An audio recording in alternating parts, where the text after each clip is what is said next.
You're listening to the Sales Today podcast, and I'm your host, Fred Copestake. On this podcast, we explore how sales professionals can develop a more modern approach to selling, the application of virtual and hybrid selling techniques, how to create meaningful business relationships, and much more. And welcome to the Sales Today podcast, where I'm delighted to be joined by Chris Bogue. Now, Chris is an entrepreneur. He's a video coach and specializes in helping people all get the most out of video, really. I've seen him do a lot on LinkedIn, and this is why I'm really interested to talk to him with our sales hat on today. So, Chris, welcome, sir. Thanks for having me.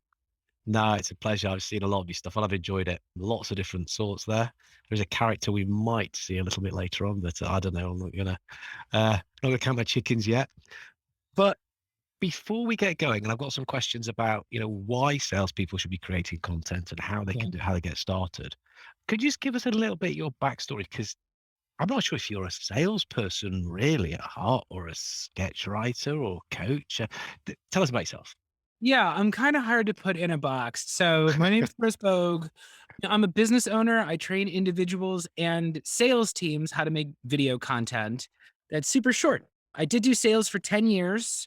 I did comedy for longer than that. So I was born and raised in Chicago.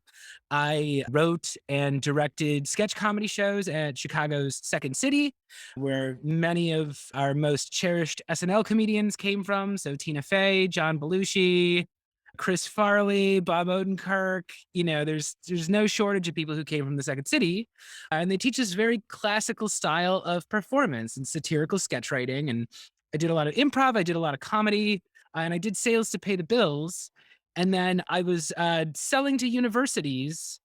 I was selling discussion software when COVID struck. And all of a sudden, I wasn't able to do traditional outreach anymore. The three best ways to sell to a college professor is call their office, visit them on campus, or visit them at an educational conference. And I didn't have any of those available. So I started getting on video and it started working really well. And I'm like, oh, that's right. I can write, I can perform. I did a little bit of reality television. I did some web series. And then I started my own business so I could teach people. And then I started being funny. And then it just blew up. And I was like, oh, that's right. Rich people enjoy laughing too. No, they can't. Yeah, you don't just stop enjoying fun just because you reach a certain job title, I kind of exist in this weird world between sales and content marketing, and no one else is really here with me because they don't teach this in business school yet. They don't teach you how to make videos that are going to drive sales meetings. So everybody is just out there kind of winging it.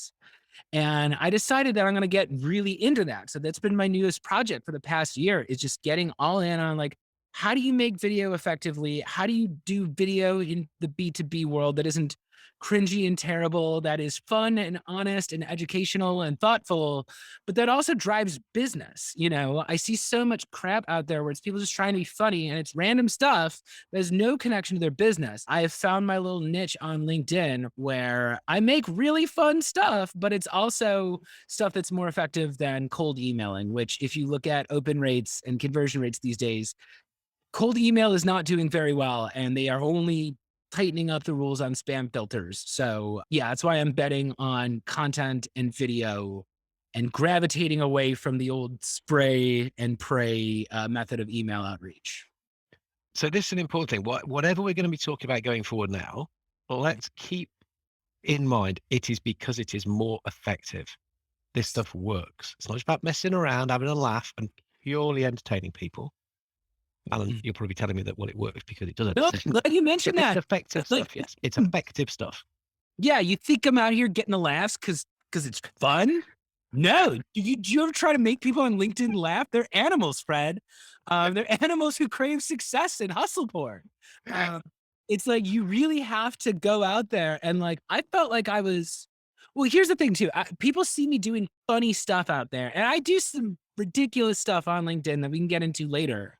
But the only reason I do it is because I look at the numbers and I can see it works better than being boring. And, I didn't jump into this blindly. It was my own experiences as a sales rep and just saying, okay, well, I can bust out At the time, I was doing 25 videos in an afternoon. Now I do more like 5. I will make 5 videos and I'll often get 5 responses. But when I was a sales rep, I would make 25 videos in an afternoon and it would set 5 meetings, 1 in 5. Like that's pretty good. And then I was out there, I was launching my business. I was doing like thought leader kind of stuff where I was talking about sales. And then I did a sketch on TikTok where I was parroting the Wolf of Wall Street. So I did sell me this pen. And I was like, oh, I want to do that thought experiment, but I don't have a boss. So I created this boss character who screams obscenities at me. And it went viral on TikTok. And I was like, well, apparently that works, and again, I did not think I was going to be introducing as much improv and sketch and comedy into the business as I did. But when I make something funny and entertaining and thoughtful and it really lands, I get inbounds and just looking at it, and it makes the outbound stuff easier too, right? Because I consciously connect with people who are either going to be fans of the content because it's relevant to them, or people who fit my ICP, they fit my customer profile.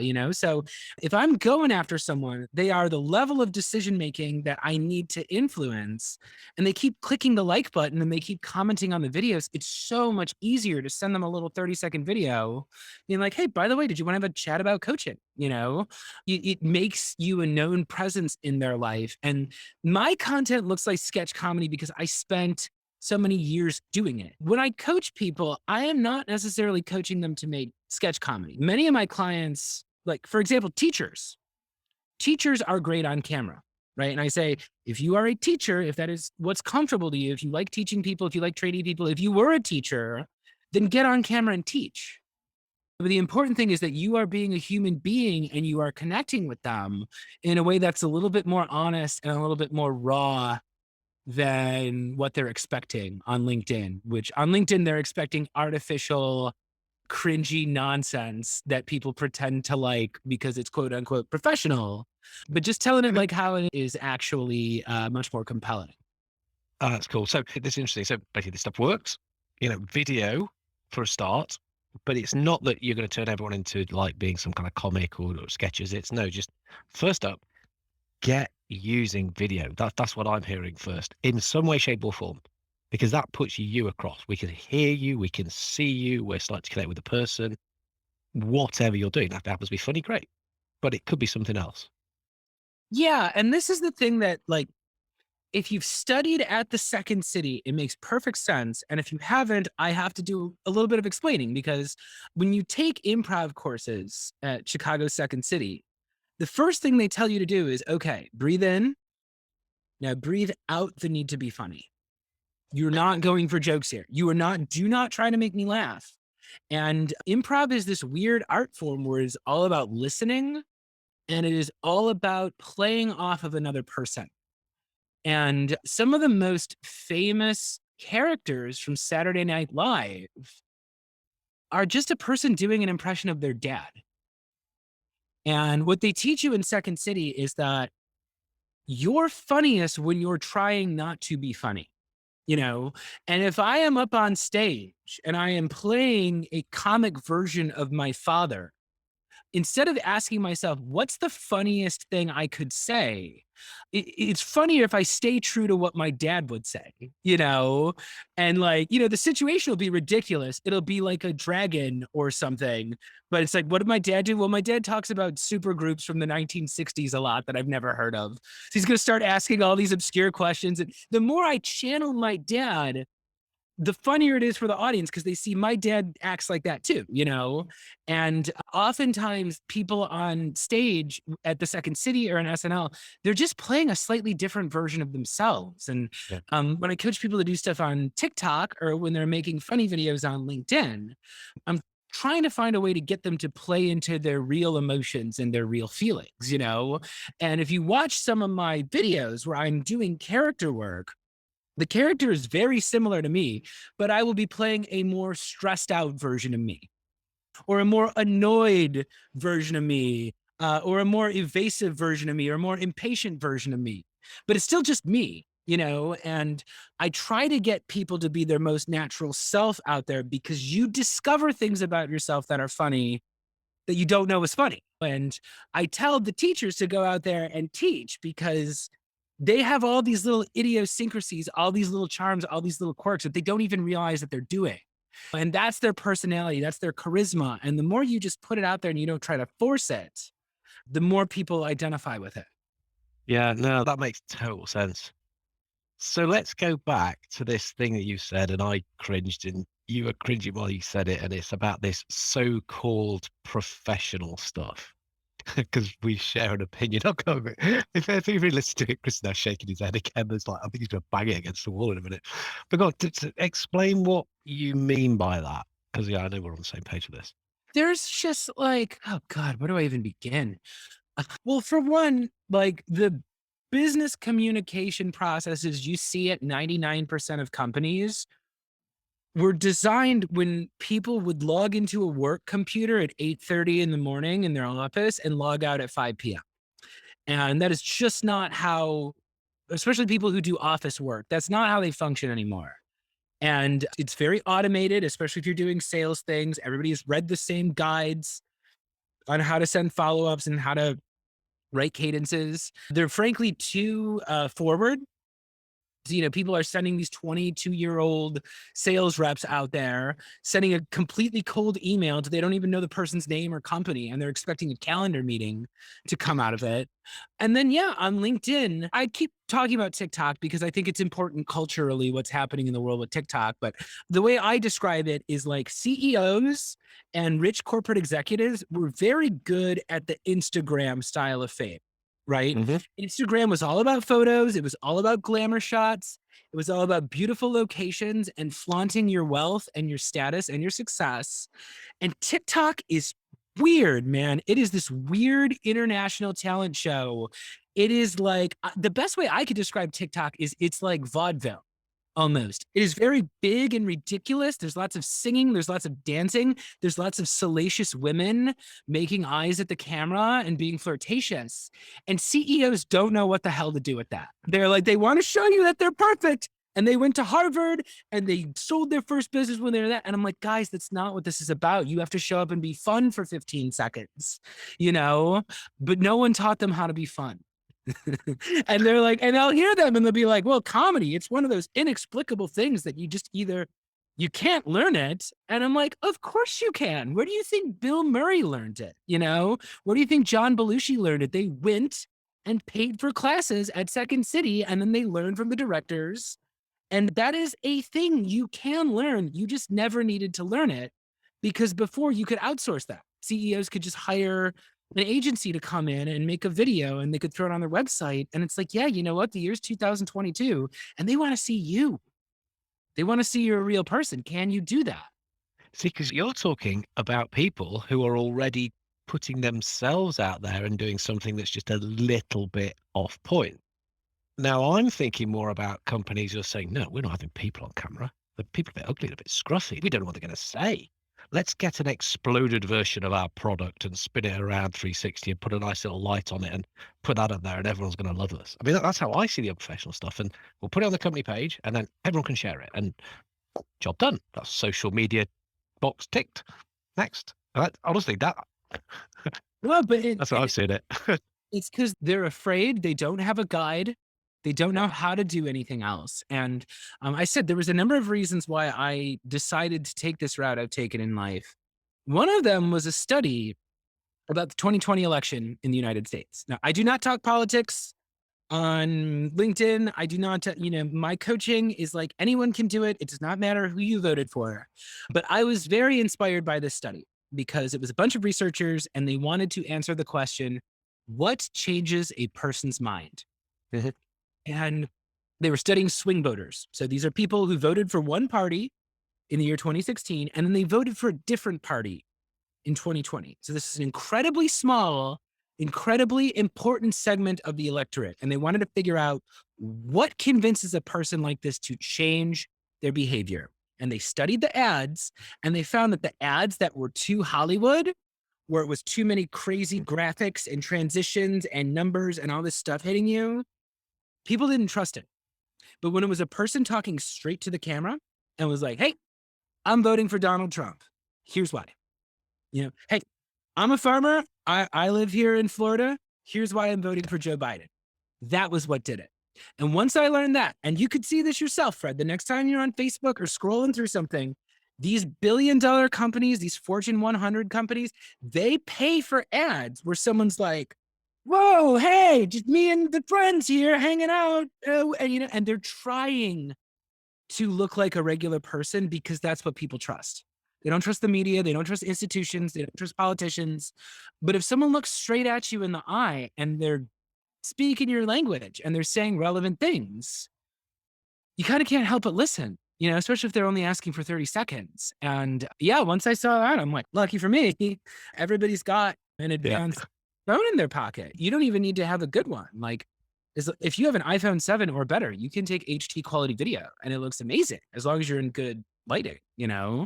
So yeah, it's like we all of a sudden have this incredibly powerful technology. Everybody has this international stage.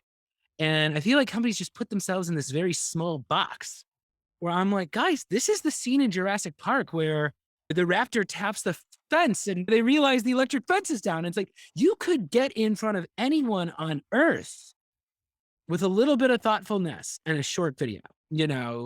That's crazy. The other crazy bit that now we're talking about crazy is that when I think of particularly external salespeople, people are going to get in a car, get on a plane, get on a train to go and see somebody. What do these companies think the person does then? They make eye contact, they say things, they might say a joke, they might say something seriously, they'll do something, say something, leave an impression. But then we suddenly say, but we're not going to let you do that on camera. We're not going to let you put that on there. Because sometimes I think people don't do this because the company's stopping them. Or am I wrong? I don't know. No, because they can't control it. And again, it's like I laughed so hard at these sales leaders who say that video doesn't work. Because my follow-up questions are always like, okay, how many videos have you created? Next question, were they any good? Just straight out. Yeah. Like, if you made 5 videos and they weren't very good and they didn't get you any meetings, that's not enough data to work with. And they would never, ever, ever accept in a million years an SDR telling them, hey, I made 7 cold calls. This just doesn't work. Yeah. They'd say, go out there and make more or make them differently or get more curious about how they could go better. Let's figure out how we could do it. But again, these sales leaders, they've been very successful for themselves because they've been students of cold calling, cold emailing, all these techniques that people have been doing for a long time. And it's like this jump on a video and make a 30-second video thing. This is pretty new. And the way I do it now looks a lot different than when I started because I've experimented, and most sales leaders, unfortunately, they want to be good at it immediately. Yeah. And they're just kind of winging it, and it's like, of course it's not going to work if you're winging it. You have to have a plan, you have to like figure out why would this person want to watch your video in the first place? Are you giving them one thing you want from them? Or are you saying like 20 different rambling things and then wondering why you didn't get a meeting out of it? It's just like, I just don't think they've thought hard enough about the problem. Is the bar getting higher, do you think? Because there are people who are doing this and doing it very well. Or actually, I mean, I'm a good bar. I tell sales leaders that all the time when it's like, I had Sean Adams on my show. He works at IORAD. Talented sales guy, has his own video process that he's been doing at a high level for a long time. And I had him on my show. We were making fun of the audience because we sold the show as, okay, it's all going to be about mid pipeline. We're not going to talk about cold outreach. And then halfway through the episode, we're like, of course we're going to talk about cold outreach, you cowards. The reason why people aren't opening your SDR's emails, they're not opening their vidyards, is because your prospect already got a vidyard from Chris Bogue and he already got one from Sean, and ours are better. Like ours are better and more professional and captioned. And then, yeah, your sloppy SDR sends a 3-minute rambling video. Would you watch it? And the more I go out there and do this, and this is the same thing with the content too, where I love when I see people trying to do what I'm doing. I see people, they're starting to let their goofballs out there. They're starting to put content on LinkedIn. They're leaning into the irreverence. They're leaning into the comedy, and it's working. And it's like, yeah, the more interesting stuff, compelling, entertaining stuff comes out, the harder it is to make stuff that's low effort. And really, it is a matter of effort. And it's like, I don't know. I just feel like they don't plan for what they're gonna do, and then they act shocked that it didn't work. It's like, well, you plan everything except this. You're sending a direct video to a CEO, and you're just kind of like,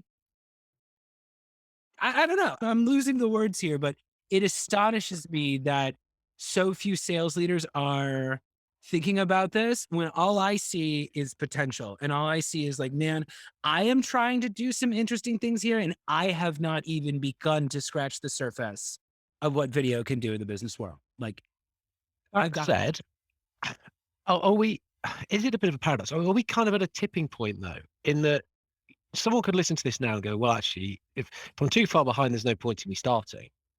But are we at a, no, don't get us wrong. There's loads of people who are not doing this and actually must start at some stage. So get involved now. The difference isn't going to be so pronounced, but if you don't start getting decent at it, if not brilliant, then you will be too far behind. So we are at a real turning point. yeah, well, to that, I would say one, you don't need a huge audience. I always say, and whenever I'm coaching someone, I always start with, okay, you're going to visualize one person in the audience Mhm. and you're going to talk to them as though they're sitting across the table from you drinking coffee because they are. You know, Yep. you can assume if they are an office worker, they might be home in sweatpants right now at their kitchen table. So if the message is thoughtful, if it's about them, it will resonate. And if we want to get more into TikTok, TikTok is a platform that is designed so people can go viral even if they don't have a big following. Right. And this is why the business world has recently discovered TikTok and why you see so many video coaches who are now full-time TikTok coaches. Is one, TikTok's algorithm is kind to new users. Are you on TikTok, Fred? Yeah. Okay. You gonna Ish. so TikTok I have one video as at Fred Cope Steak, and we're actually putting the little videos of what when you guys are coming on the podcast and giving us some decent bits. We're chopping those down and putting those in to the Sales Today TikTok thing. So, yeah. So you can so, so, find me. so there's some good stuff. I'm, I'm Chris sells his soul on TikTok. But yeah, how TikTok's algorithm works is when you make a video, the algorithm first shoots it out to a group of 100 users. And if it overperforms, if a certain amount of people watch it twice, or if a certain amount of people get, a certain amount of the way through it, or if they comment, or there's all these different triggers on there. But if it overperforms in that audience, then it shoots it out to an audience of 1,000. And if it overperforms again, it shoots it out to an audience of 10,000. And this is why you get people who have never done TikTok before. They have not done social media in years. And all of a sudden they go out there and all of a sudden they're getting millions of views. I had a woman on my show, Lydia Allen. She's a TikToker who her videos tend to get 1.4 million views. And she's not a comedian. She's not a salesperson. She is not a celebrity. She's not a model. She is a teacher. More specifically, she's a teacher who teaches dyslexic students. And she started her own business so she could be consulting with schools and parents and just organizations that need more support for their dyslexic students. She was sitting in her backyard wearing a hoodie. She made some 10-second video about, hey, you know what? Reading actually isn't natural. That's not something humans were designed to do. That's a very unnatural human behavior. And X amount of percentage of the population is dyslexic and it's hard for them to read. And then all of a sudden, her phone just started exploding. And she had 1.4 million people, and she could not handle the amount of business that was coming in from TikTok. Like she had to stop and put up an apology notice because there was too much inbound coming in for her business to be able to handle. And she didn't plan to be a TikTok star. She didn't plan to go get TikTok famous. She went on camera and she started teaching what she knows. And you see this everywhere. And I always say in sales, there is a type of sales rep who's always going to succeed. They're the alpha, they're the Michael Jordan, they are the hunter, they are the person who's going to hit their quota no matter what. That's not who most salespeople are. There's a lot of salespeople who are mid-tier, who they're good conversationalists, they have good listening skills. They're empathetic. Maybe they don't have the kind of drive to do cold outreach and just pound the phones like those top sales killers do. But you get them on video for 30 seconds and it's a hit and it's compelling. That does a lot of the work for you. And you can use, if one of these videos takes off, you can use that horizontally throughout the organization. And once you start finding the videos that resonate with your audience, you can turn them into marketing materials. You can turn them into templates for sales, but you're never going to find out what's compelling unless you go out there and start trying stuff. And corporate America, especially the elite executives, they do not like trying and failing publicly. They want to do everything correctly. And I keep telling them, gang, there's no way to do this correctly. It's going to be different depending on who you are and who your audience is and what you sell. And it's got to kind of look like something that nobody else could do. You're really trying to find your own perspective. And yeah, that's what So interesting listening to that. And you see me, I'm making loads of notes. And these aren't notes to make the podcast notes good. They're like notes for self to apply on TikTok stuff. Because I know if I would be talking, to me, if I'm talking to myself, there we go. Sounds like a good TikTok video already, doesn't it? Fred. Yeah. No, but my target audience in there. Why would a sales director be on TikTok? Why would a VP sales be looking at this stuff? Am I just wasting time doing that when I could be creating more LinkedIn content, say? Is that a flawed piece of thinking? No, but I will push back in a couple different ways. So one, I put more content on LinkedIn than I do TikTok. I play to small audiences. LinkedIn has fantastic engagement. If LinkedIn is your venue of choice, certainly stick to LinkedIn. I will say your prospects are on TikTok. They are. There's 1 billion users on the platform. They might not be creating content, but they've downloaded the app and they've killed a few hours scrolling. And they are there. And there was a time where people said businesses would never get on Facebook. Businesses would never get on Instagram.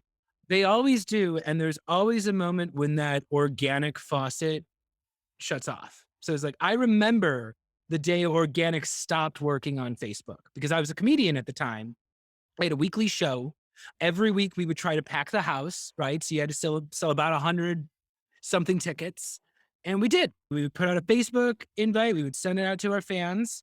We would fill the house every week until the week it stopped working. 1 week, all of a sudden, all that organic reach died. And I started getting notifications saying, hey, if you spend $17, you can reach 44 people. And that was the beginning of the end. And Facebook is not where people go for organic engagement anymore. It's not where they go to learn about things from their friends. It's not where they go to have human interactions. My Facebook is all just Australian zookeepers feeding giant snakes, which is cool. I'll watch that. But I'm like, I don't think this is what Zuck had in mind when he was talking about Facebook uniting the world. And yeah, right now, TikTok has more people like looking for content than they have content. Like, people want content. There's not enough of it out there. And yeah, right now you could just strike it lucky and all of a sudden 1 million people get your message. I don't know how long TikTok is going to be like this for, but if you have the real estate now, you're probably not going to regret it. And I say to my clients too, it's like, if you get on the platform, if you only have 3 TikTok videos, but they are interesting, they are personal, they somehow convey that you understand the problems that they might be solving, it's not a bad idea. But if you're going on TikTok to get famous, it's probably not going to work. It's that, again, that same concept of like, the more you are an interesting individual person, that's really what people are looking for these days. It's funny, actually. I'm scribbling again. No, that is interesting. So I'm looking at it. And again, I'm sorry. I'm going to have to pay you at the end of this, aren't I? Instead of a Fred Cope State coaching session. But hopefully, by putting myself in the position as a potential client, people listening can go, actually, yeah, if you let Fred do it, because he's a 50-something-year-old sales book author, what's he doing on TikTok? Well, it can be, because I've literally just gone, right, those 2 books behind me. One of them solves 3 problems. So I've got 3 videos for problem, 3 videos for solution, 5 videos for the framework that helps you deal with that. Bang. 30 seconds each. and don't have to dance, but hopefully the content speaks for itself. Mm. Book 2, 3 more challenges that salespeople now have because COVID kept along and we got to adapt what we do. 3 solutions to it, framework in that, 6 different stages, 23 videos, which I could just sit, record, pass to somebody who can chop it up, put the little lights and stuff on it. Or have I got that totally wrong? That's like the worst possible way to approach it. I mean, if it's anything like me, 30 seconds might even be too long. You know, it's like each platform has its own eccentricities and its own conventions. The depressing answer, what? Let's be depressed by this or not. I always tell people it is aggravating because the video you put hours and hours of work and production into is usually not the one that goes viral. Usually the one that goes viral is the one that you spent 15 seconds on. You don't get to decide what quality content is, your audience did. You know, your audience gonna, and it's infuriating because Fred, you've seen my stuff. I will do stuff, and if the audience is not familiar with my work, my sketches that I put on LinkedIn have considerable production in them. I am writing a Yep. script. I am playing multiple characters.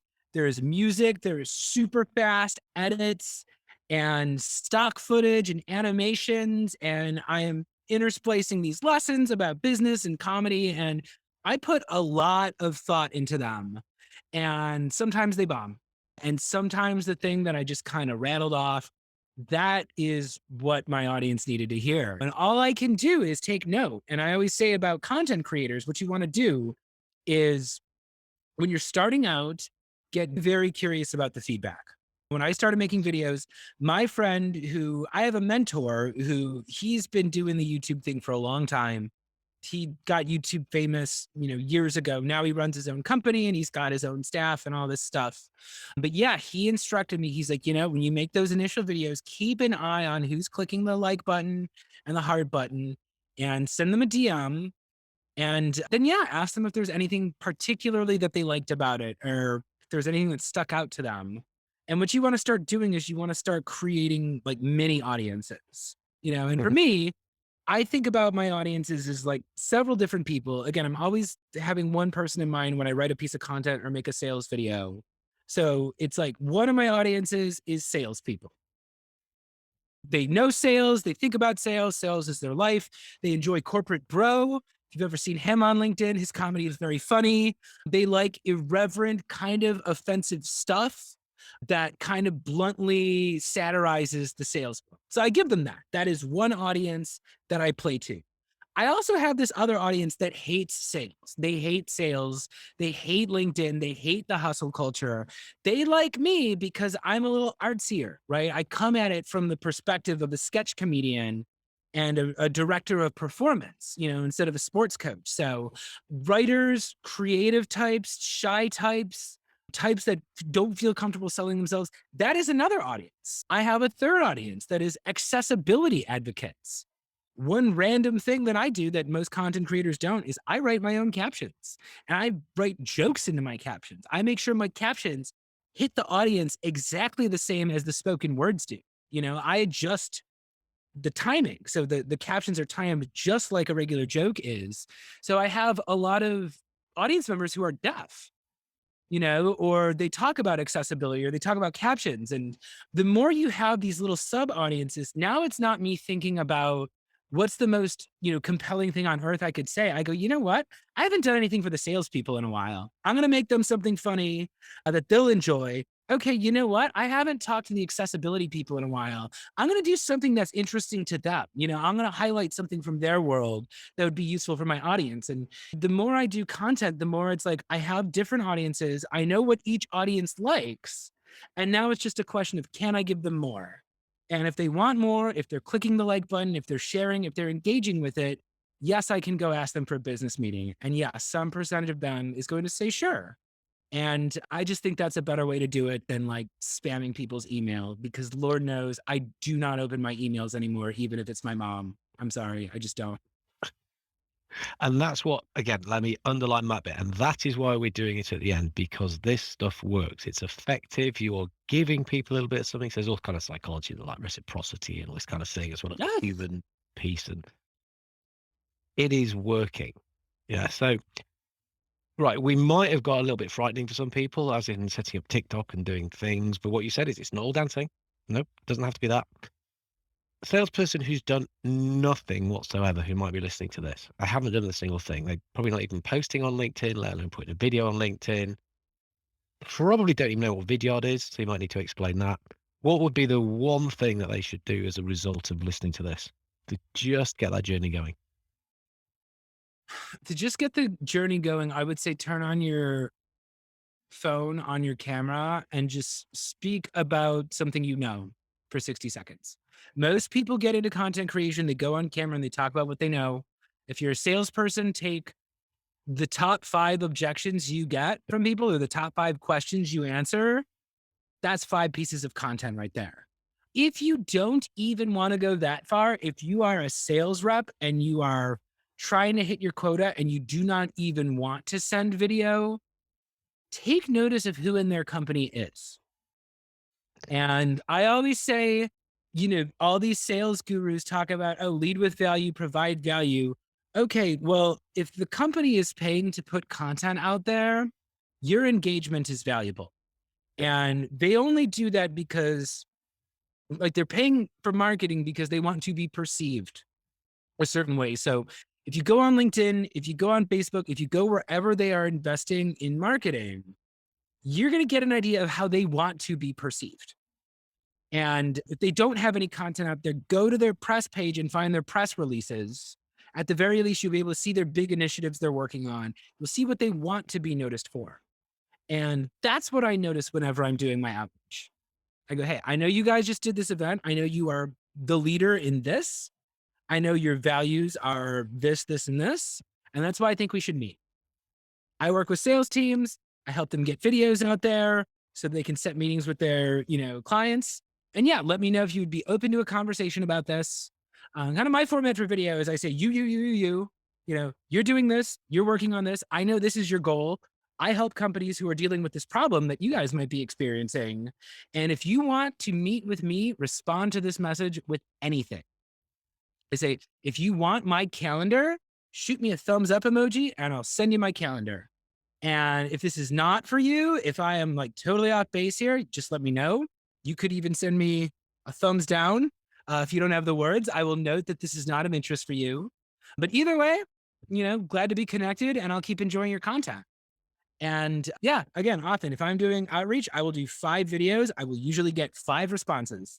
And even if someone says, hey, this isn't for me, I'm flattered, but no thanks, at least they responded to me. But usually what happens is I usually get either 4 or 5 responses out of 5, and 2 or 3 of those turn into a meeting, and then 1 or 2 of those closes. So it's, for me, a very efficient way to do sales. And I always say, especially if you're selling on LinkedIn like I am, my newsfeed is a feast. I cannot eat the buffet all at one time. It's just me running my business by myself here. So yeah, 5 a day. You keep your eye on your number. If I'm lagging behind my number, I can increase that to 10 a day. But yeah, once you have a system, it gets easier, but it's like, you'll never know what your message is until you just get on camera and start doing stuff, which I guess is a good time for me to plug my services, because you can always hire me as a coach. You could follow me on LinkedIn. I do one-on-one coaching. I coach teams. There's a lot to think about with video, and I help people get started.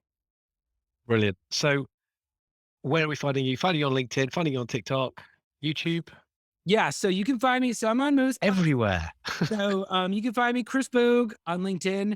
You can go to my website, christopherbogue.com, for all my podcast episodes, all my videos, all my coaching information. My podcast, Chris Sells His Soul, is available on Spotify and Apple and Google and anywhere you get podcasts.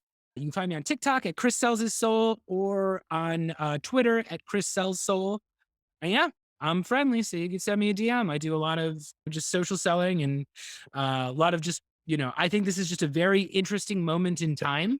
And anybody who's out there just doing stuff and having conversations, we are changing the way that work is going to be done. So I just love meeting and connecting with people. And I hope your audience shoots me a connection request if they'd like to just get a little bit closer to what I'm doing and follow up on what I do with video.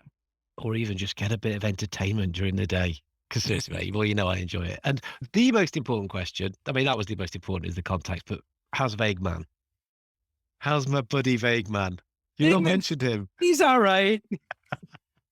Yeah, Venkman, he's not up to much new. Yeah, actually, so Venkman, for the audience, Venkman is one of my characters who, again, I thought this was going to be a one-time bit. I brought in a character named Venkman.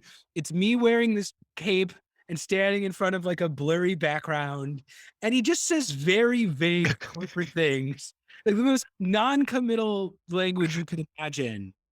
And I thought he was going to be a one-time bit, and everybody was like, "You have to bring this Yeah. character." So now I bring them back all the time. I actually have someone who wants to hire me for an in-person event. She wants me to do like an in-person trade show, and she wants me there as Vague Man. So that's probably going to happen. So expect more Vague Men. I am releasing a class this summer too, and I'm going to be using all my sketch characters to. It's a class on video prospecting. So by the time you finish the class, you will have a batch of prospecting videos to go out and send for your sales process. But I will be using Vague Men and all my other stupid characters to teach those lessons because it's a lot easier to get the point across if the audience is entertained. Oh, that sounds absolutely superb. Mm. Chris, thank you so much. Been really insightful. I mean, we both hope that you've inspired somebody to do something. I mean, even just pick that phone up, do 60 seconds, fire off 5 videos, take it a little bit further because you have a lot of fun doing this as well, don't you? Yeah, well, That's I'm just clear. trying to make everyone jealous. That is my business plan. If I make everyone jealous because I'm having more fun than they are, and they got to start having fun too. I'm doing all right with it as well. Chris, thank you so much for spending some time with us. I really do appreciate it, mate. Thanks for having me, Fred. Thank you for listening to the Sales Today podcast with me, Fred Copestake. If you enjoyed this episode, please subscribe for more and leave a review. If you didn't like it, also leave a review. It's all about feedback and learning.